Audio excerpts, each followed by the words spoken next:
We filed this petition, South Goa Bar Advocates Association, because of the letter which GARD had issued. Now they were talking about oxygen crunch, life-saving medicines being less.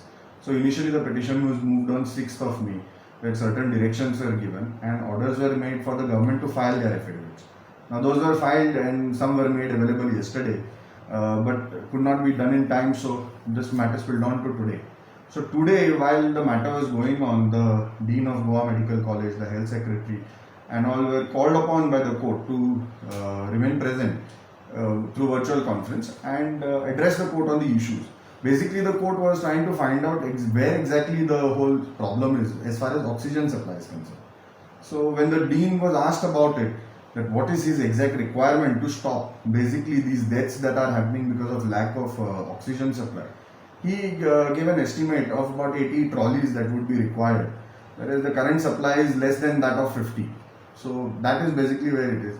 So there are various efforts being made by authorities, that was also before us, before the court, and they have shown how they have not been able to. But now some, let's say, some sort of a solution is being worked out. Basically, the High Court was concerned on looking at is that how do we save lives even today? The High Court was concerned about that fact, and they wanted to know how even not a single death should happen today because of lack of supply of oxygen. So now the matter looks likely to be taken up day-to-day basis. The matter is again kept tomorrow to find out what further can be done to stop this oxygen crunch that is being faced, and see how best it can be proceeded. But right now the High Court only sees more importantly with the oxygen issue, because if you see yesterday also there were about 75 deaths, and I believe I'm told that there have been 21 deaths today morning. I'm not sure, these reports that I have received. So that's where we stand today. So let's see what happens tomorrow.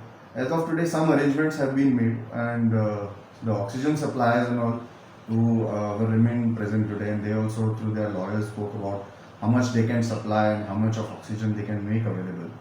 And some good orders has been passed today. Hopefully today there will be no death because of lack of supply of oxygen at least. And further we'll have to see what happens tomorrow.